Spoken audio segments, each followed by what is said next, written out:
Hi, everyone. Mark Shaiken returns to Inside Scoop Live today to talk about his new book, It's What Makes Me, Me.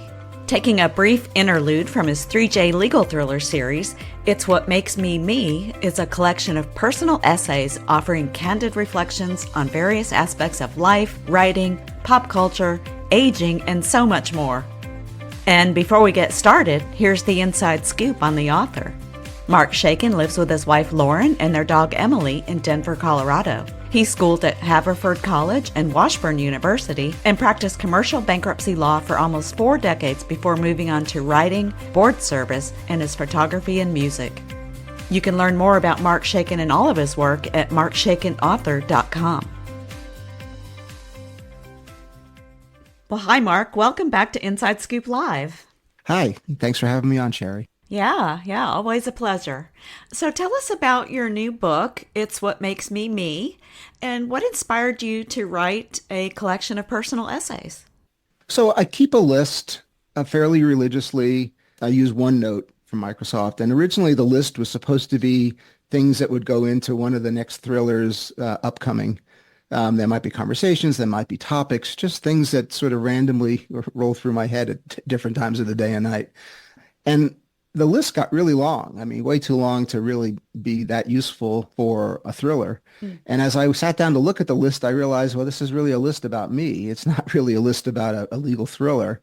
And that made me think, well, maybe if I could take the list and turn them into chapters, essays, I'd have a book out of it. And I started to write essays, one by one based on the topics that were in the list. And lo and behold, it was turning into a book. And I didn't really organize it into any particular sections at the time, just wanted to get it down on paper and see what it kind of looked like. And then it sort of nicely fit into different categories, which now make up the 12 categories within which there are chapters in the book. So it's kind of a random thing that turned into something that was actually very organized. Yeah. So did you start with specific themes in mind, or did the topics emerge organically from personal stories that you wanted to share? Yeah, they range from an essay on Mick Jagger and a couple of songs from Mick Jagger and Keith Richards to what could I possibly write about Lennon and McCartney that hasn't already been written or that I haven't already, bored people at a bar talking about.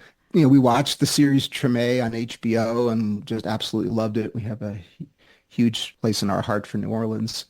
And all of a sudden I'm writing, essays about each of those things and not really worrying about how they relate to each other or if they do.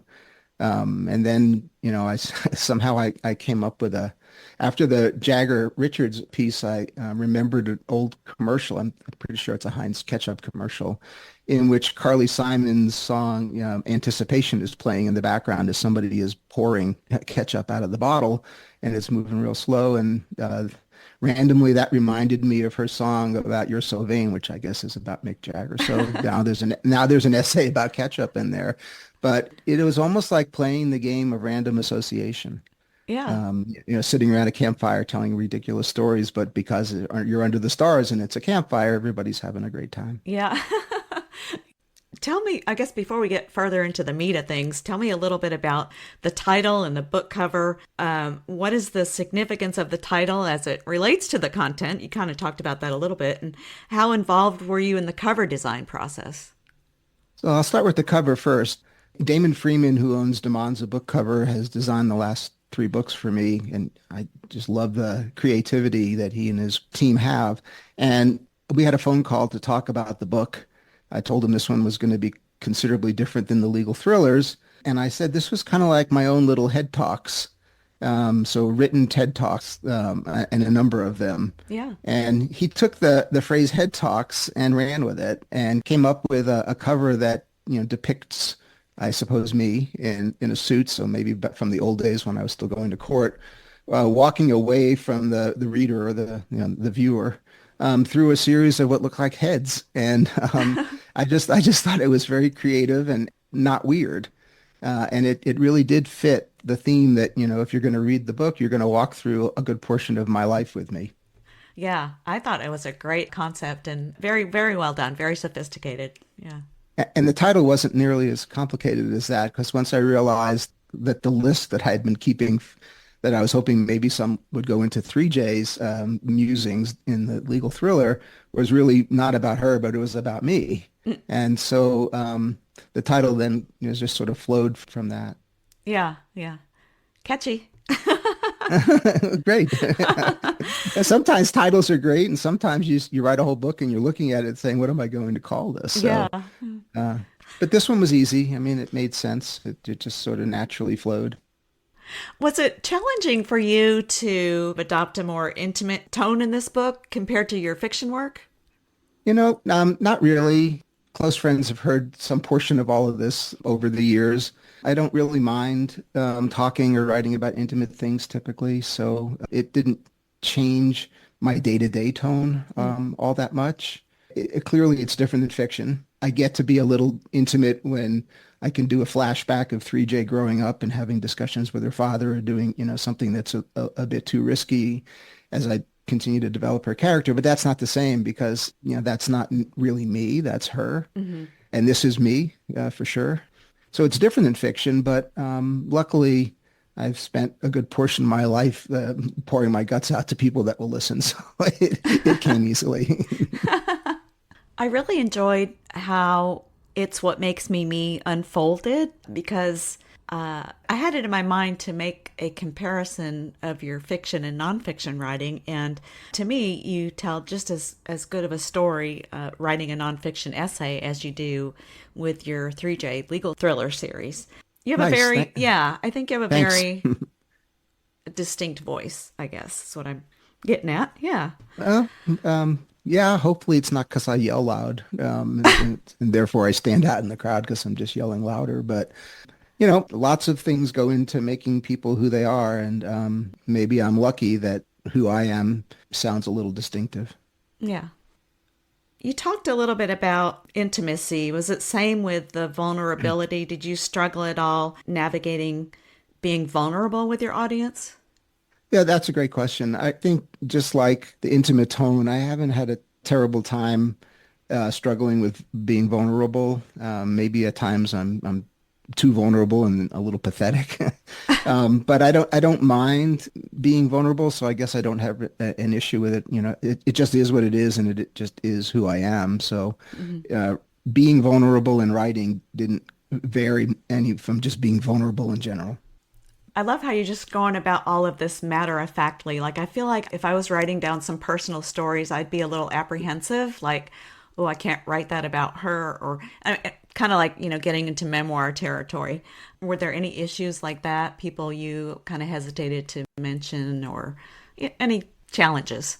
Yeah, I think for the most part, the only people I mention in the book who might have been offended would have been my parents, but they both are dead, Mm. and so they're probably not going to get offended by the book. But I felt it was important to include that if I was going to have a book about me, because in general, sometimes kids turn out one way or the other depending upon their home life.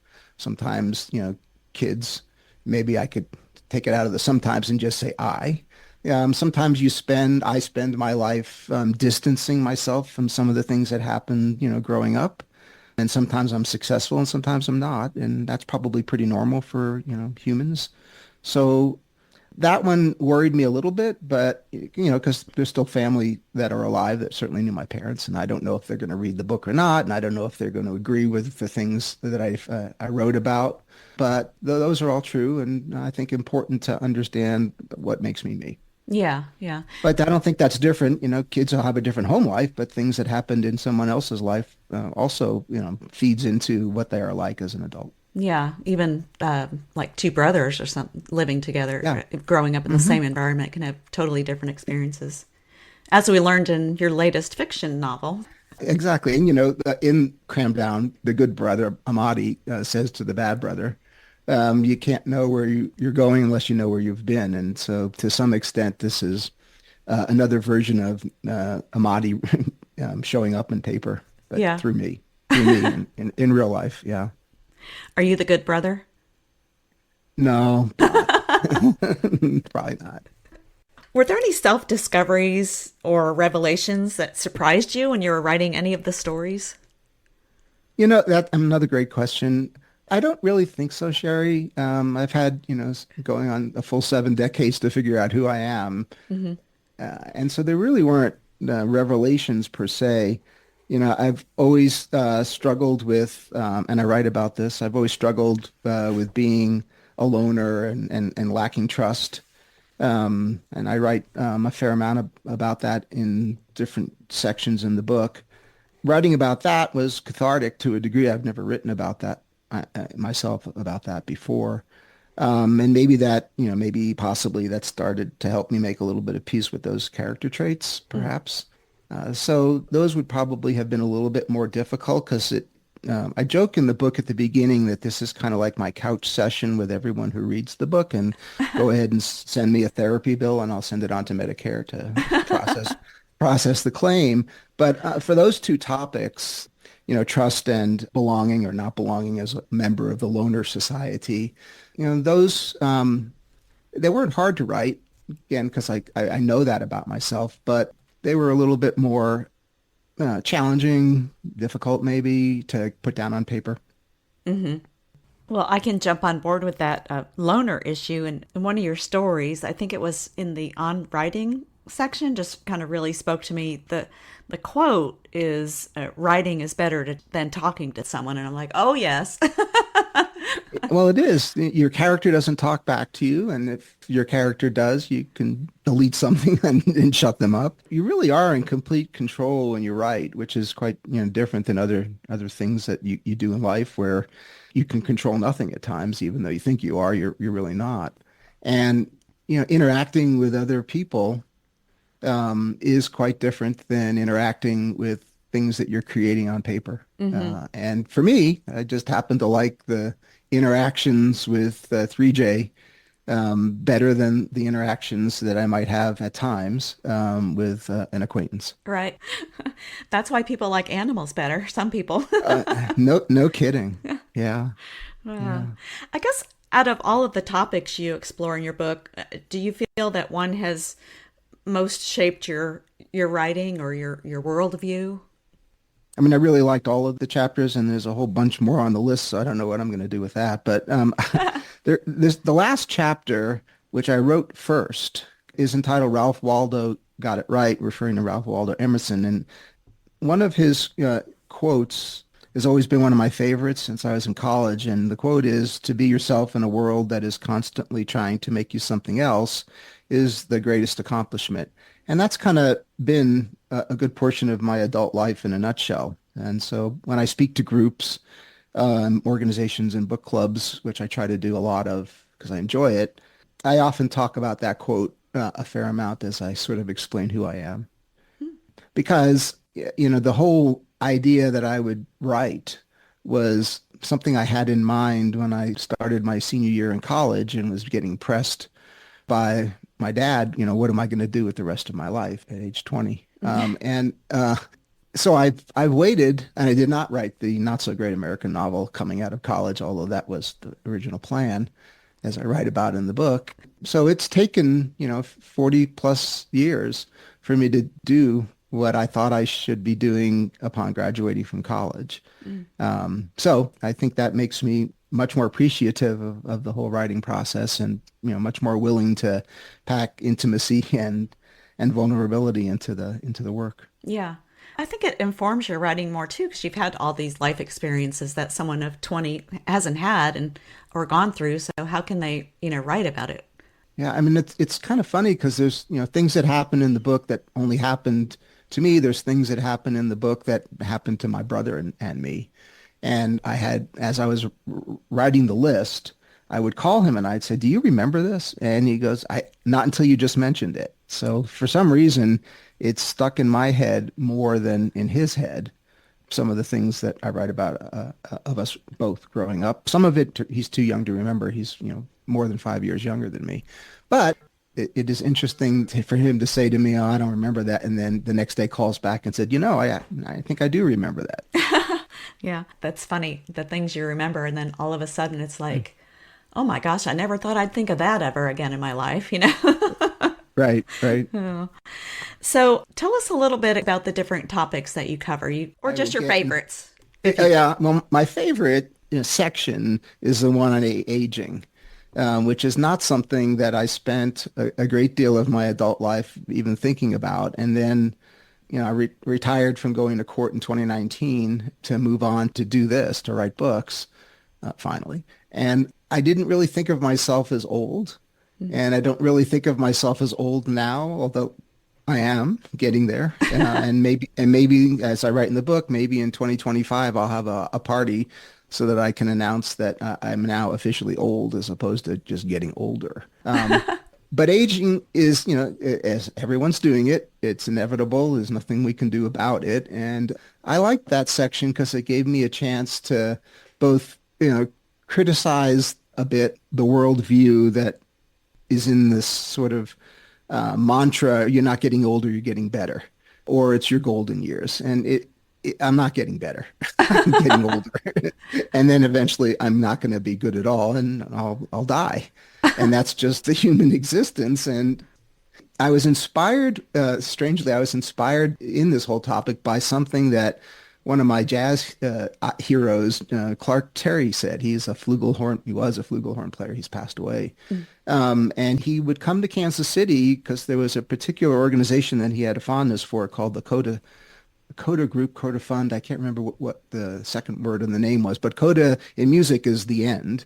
And this was a foundation that raised money to help indigent jazz families bury former jazz greats who died penniless. And Clark would come and play to raise money, and he got older as the years went on. And the last time that we saw him at the gala, he really struggled to walk on stage. And he was great. His lungs were great. His lips were great. And he was still Clark Terry when he played, but he had really struggled just to walk out on stage. And he played the first number, which I don't remember which one it was. And he then, everybody gave him a rousing, round of applause. And then he said, "The golden years suck. Don't let anybody tell you otherwise." And that's always stuck with me. That, in his typical fashion, he was brutally frank. And not that I'm trying to maneuver my life to be that the golden years suck, but the reality is that getting old isn't for the faint of heart. And so I write about that, and hopefully in an intimate way that people can relate to. Yeah. I love that section. I just entered a new decade this year, and I'm not going to say which one. I'm paying more attention. I don't consider I'm old yet either. I'm getting old, in the getting old with you. But I love that section because there's so many things that I don't want to relate to, but I'm like, oh my gosh, I relate to that. And I mean, you had me laughing out loud so many times, and I think I'm like, this is spot on. This is right on. And I think the part about that section that you had so many good quotes. I mean, I think I had the whole ebook highlighted, all the quotes, because they're so good. Just some one-liners. You got some good one-liners in there. But when you were talking about how whoever said age is a number, but attitude is everything was wrong, they meant a good attitude. I was like, oh my God, yes. It's not that I go through life grumpy as a grumpy old man. Right. But there are attitude changes. There are things you learn. Okay, I'm probably not going to do that anymore. I write about my goal of playing basketball in every decade. And I'm running out of time here in my seventh decade. I have like a year and a couple months and playing is now in quotes. All I would do is go out to a court with my red, white, and blue ABA basketball here in Denver, and that no one else is there because I don't want anyone to see me. And, take 5 shots and then call it basketball and go home, which is a little different than what I would do in my 30s and 40s. But, attitude changes, attitude needs to be adjusted. And sometimes, it's a bad attitude that you have. You wake up and you realize, okay, I'm not going to be able to do that today. Yeah. Yeah. And ice becomes more and more your friend. So, but what I like about that section is that everybody is going to get to that point or is already there. And some of the other sections may or may not be relatable to different people. But that one, if they're not old yet, they'll get there. Yeah, they will get there. Yeah, exactly. Yeah. So that was a good section, and I asked about the writing section. That was great, and then of course I loved the section on your legal thrillers. Were there any other sections that you really enjoyed writing, or ones that you had a hard time with? I like telling people about my color blindness for some strange reason. So there's a section there. It's always a entertaining topic at a cocktail party when people find out that I'm a photographer, but I'm colorblind, and they just oftentimes can't get their mind wrapped around it, or they don't know what color blindness actually is or how it manifests itself. So I did enjoy writing that down finally and explaining that I do have it and it's not so bad, and this is how it works or doesn't work. Yeah. So that was kind of fun, especially given that I am colorblind and most people aren't. I enjoyed telling the world that I'm mostly a lefty. I don't know why, but it just reminded me of growing up and playing basketball and realizing that many lefties, and I was certainly like this, believe that there's only one side of the basketball court left, and then if there is another side, it's further left. And I like that. It was just fun to sit down and in more detail than I would tell somebody over lunch things about me that they may not know. Yeah, yeah. Tell me a little bit about the difference between writing fiction and nonfiction. Is the process different, or do you pretty much have the same kind of routine? What did you find was the most different about writing fiction versus nonfiction? The biggest difference that I can identify was the story continuity. You really do worry and think a lot about making a story flow and work. So you don't want to get to chapter 10 in a fiction and have somebody talking that you killed off in chapter 3, in a gunfight in a crime novel. That would be bad. Yeah. And people would know it, but surprisingly, there are busts especially when you're in your first or second draft. There are storyline busts. How did this happen? Who is this person?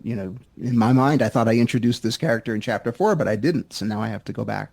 You don't have any of those problems when you're writing nonfiction essays. If you were writing a nonfiction biography, yes, you'd still have storyline and continuity and things that needed to flow through whoever's life you're writing about. But when you're writing essays, you don't have that particular problem. So I was sort of freed up from that aspect of writing, or that challenge of writing a fiction.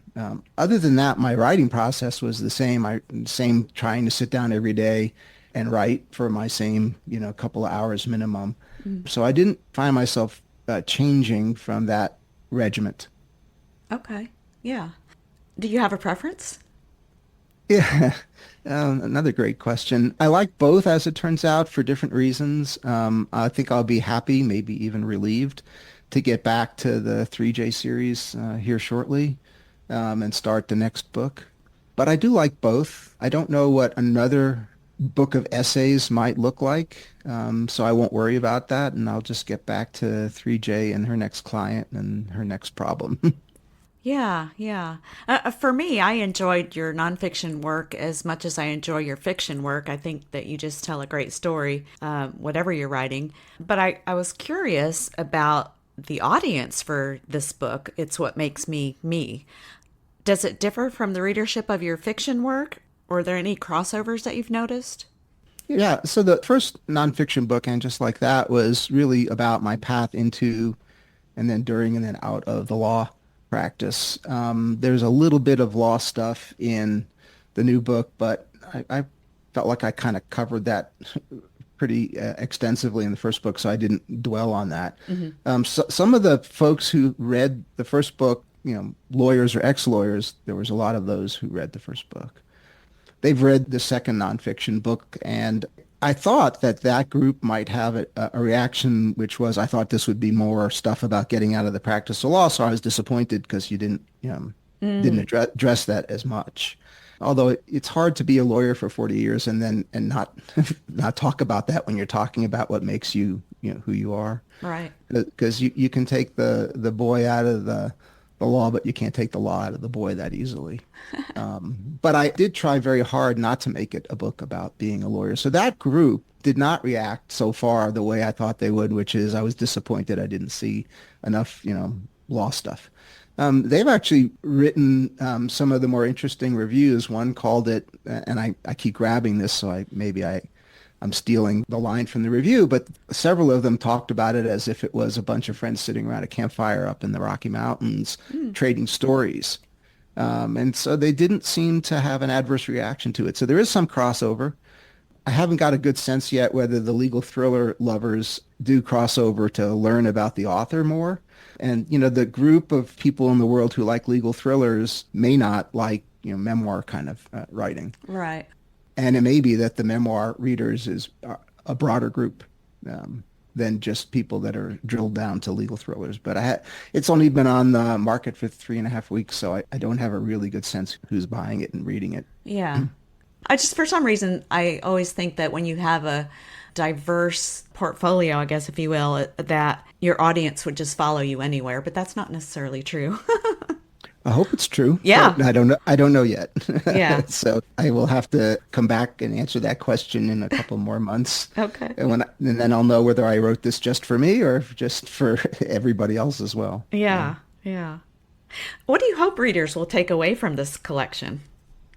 I hope that they find a greater appreciation maybe in their own life to be open and have empathy and celebrate their imperfections, which is what makes us, human.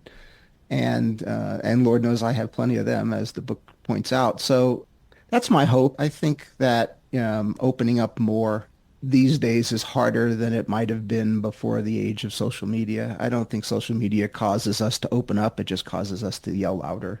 Right. And yelling louder doesn't get anything done. There's a chapter when I said, we all have the First Amendment right of free speech, but the founders forgot to write in that we have a First Amendment obligation to listen as well. So which has led people to, scream into the forest if that's what they need to do without knowing whether any of the trees are hearing them. Yeah. So that would be my hope, that by opening up, other people will as well. Yeah. You talked about a couple of the reviews you've received. So do you read all your reviews? How do you typically handle feedback or criticism of your work? Yeah, so big smile. I try not to read them every day. Yeah. I do read them. There's a chapter in the book about you're published. Congratulations. Now you're reading the reviews. Why? So I don't want to do a spoiler because I enjoyed writing that chapter, even though I think I broke the rule that, the author should never comment on any of the reviews. And most of the reviews are fine, even if they're critical. The criticism is well taken. There's a handful, though, that are doozies, and I think I'll leave it at that. And let the audience, find the book and find that chapter and see what they think of how I think about reviews. Okay. All right. You were a lawyer for, you said, over 40 years, and you're also a very creative person too, a musician, photographer, and poet. How have these different creative outlets influenced your writing over the years, would you say? Yeah, that's another real interesting question. So taking them one by one, I played guitar since I was a young teenager, so a long time. But I do that for me completely. I write songs, I write those for me, I play alone. And it makes me happy, so I don't feel bad about the fact I'm not, touring the country with the Bruce Springsteen's E Street Band or anything like that. So for me, music is really selfish. It's all about me, completely. Photography next. So I photograph oftentimes these days for online, either newspapers or magazines, sports. And so my photographs get seen by anybody who, is interested in the team and reads the article.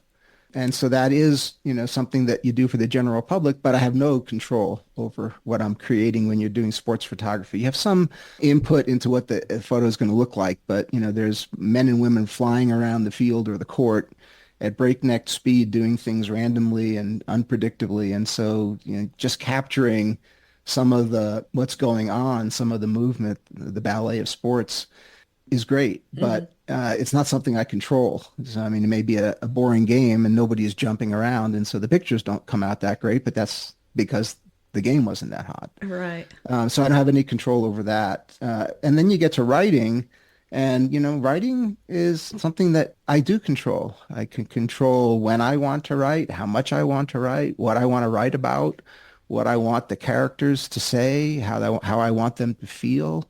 And it's a fascinating process to have that much control over a subject, because you don't have that much control over things typically. Even as a lawyer, you don't control what people are going to say on the witness stand and what the judge is going to say or do either. So I don't think I've ever done anything where I've had quite that much control in my life. Yeah. So they're similar because they're creative, but they really are different.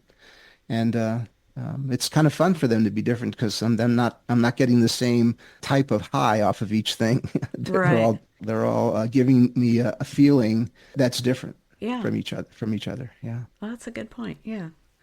So, I guess I'm going to ask a very cliche question. So, looking back on your career transition from law to writing, what has been the most unexpected or rewarding aspect of your journey as an author?